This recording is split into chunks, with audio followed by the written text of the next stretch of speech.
Dallas College Chancellor, Dr. Justin Lonon, thank you so much for joining us. We really appreciate your time. You've been Chancellor since March 1st, and so I'm wondering, what are your goals and priorities in the short term and then also in the long term? Sure, certainly. No, well, thanks, Jack, for the opportunity to visit today. And so, yeah, certainly I've been in this role since March 1st, but I've been with Dallas College for 16 and a half years. So I've been around, familiar with college and the work that we do. And so certainly in the short run, there are a lot of focus, as you can imagine, on the workforce. We've got employers that are beating our doors down saying, hey, help us get folks into our workforce pipeline. And so really, I view Dallas College as the bridge to economic prosperity for students that are seeking to get into the educational pipeline and employers that are seeking to get people to work. And certainly right now in this economy, that is a big focus. And so we're focusing heavily on providing additional short-term programs and certificates that allow students to very quickly get upskilled, get new training, and get into jobs. And we're finding a lot of flexibility with employers in figuring out ways to do that. And one of those things that we're looking at really heavily is developing more work-learn models, more earn and learn models. Our students have to work. And so we're working with employers to find ways that they can be employed within business and industry and do the training at the same time. So really kind of working around their schedule and helping build their schedule, because oftentimes it's just life that gets in the way. And so, as we look long term, certainly more things around academic innovation, more start-stop times throughout a semester, so we can meet students where they are. And then I talk a lot about the last few years, we've been in the barrier busting business here at Dallas College, really focusing on those barriers that get in the way of student success to and through beyond our doors, because again, life gets in the way. And so focusing on those wraparound services that we can work with community partners around transportation and childcare and hunger issues. But at the end of the day, just try to help connect them, help them connect the dots to ultimately get into a job. And then certainly the implementation of the bond initiative that the voters supported in 2019.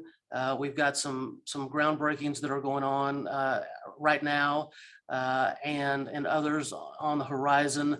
But those really also allow us the opportunity to expand what we're doing with early college high schools, dual credit, our P-TECH academies with area ISDs, so we can have more high school students be able to get into the education pipeline and graduate with an associate's degree at the same time that they graduate with a high school diploma. You mentioned a lot, so let's break it down. As it relates to the workforce, you mentioned that employers are beating down the Dallas College door. And so I'm just wondering, we see a lot, and there was just news yesterday that Caterpillar is relocating its corporate headquarters from Illinois to Irving here in North Texas. And I'm wondering, so what are they looking for? I mean, a lot of companies come here because there is a workforce here. And so what exactly are they looking for? Are the skill sets that are in our workforce matching the jobs or not? Yeah, great question. So we stay very involved and engaged with site selectors and economic development teams as they're having those conversations with companies that are thinking about relocating to North Texas. The first question always is, what is the availability of the workforce?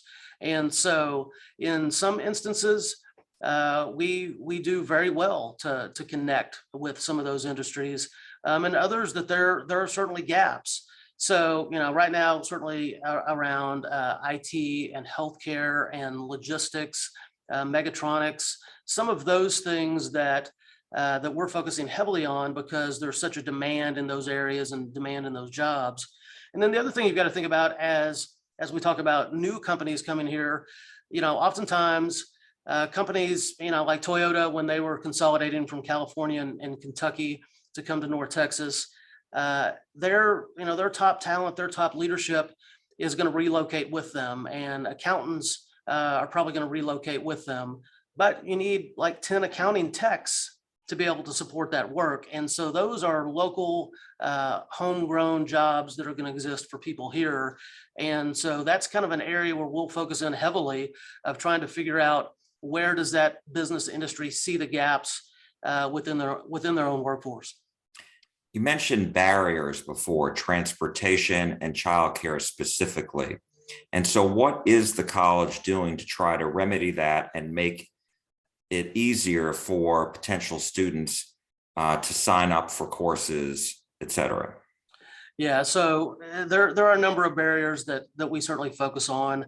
And so for $79 a credit hour, you can enroll at Dallas College and you get a free DART pass because we know transportation can be a barrier for so many students. And so we invest and we partner with DART, but we invest in providing those DART passes to students because we know it makes a difference.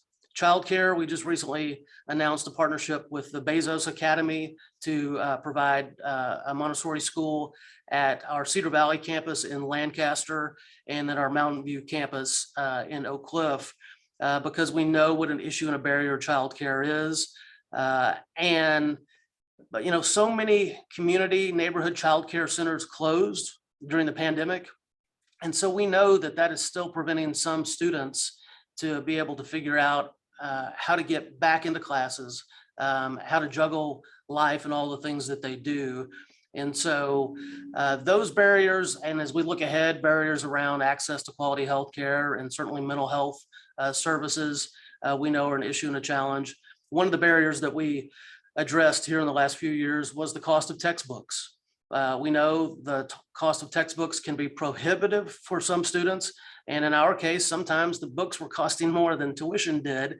And so we worked with our bookstore and our publisher to embed the cost of textbooks into our tuition. So again, for $79 a credit hour, you get that DART pass and you get your learning materials, your textbooks on day one.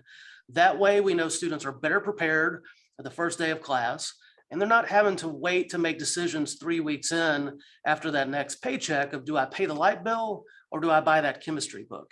And so that alone has saved students money by embedding in tuition. But we're really focused on trying to identify those barriers that get in the way and try to partner with folks where we can to address them. My last question to you is really just a continuation on the topic of affordability. You mentioned what you just discussed, but also the fact that high school students can start taking college credits. And I've also reported on, you know, your 4-year programs that you're trying to increase that. So talk to me a little bit about what your college goal is as far as increasing the number of 4-year programs that are affordable to the public. Yeah, certainly. So, you know, at Dallas College, you can take short-term certificates, as I mentioned earlier, that are going to get you directly into the workforce to be competitive and earn some wages for your family. You can, you know, come and get an associate's degree and do the same thing or transfer to a university. And then we now offer our first 4-year degree in early childhood education because we know the teacher gap is real here in North Texas. And so we're excited about that program in our School of Education that is really growing talent here locally. There are a lot of great education programs in North Texas at some of our area universities that we partner with. But for so many of our students, you know, making the decision to maybe drive up to TWU or UNT, which are great universities, they might as well be thinking about driving to El Paso. That's just too far for them. And so we're providing a local homegrown option for them. And as we look at the expansion of the availability of 4-year programs, we're certainly looking at nursing right now because we know that that's an issue and challenge and shortage. And then we're also looking in the technology space. Dallas College exists to solve problems for individuals, for business and employers, and for the community. And so where we see those gaps, we want to address that. And then the other thing I'll mention, you mentioned, you know, high school students.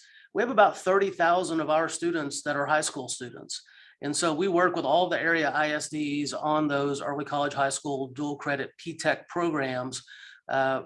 And thanks to the leadership of our board, those programs are offered tuition free.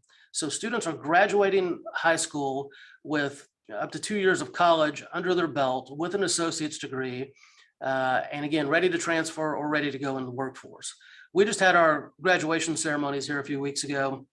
And so we had about 12,000 students that graduated.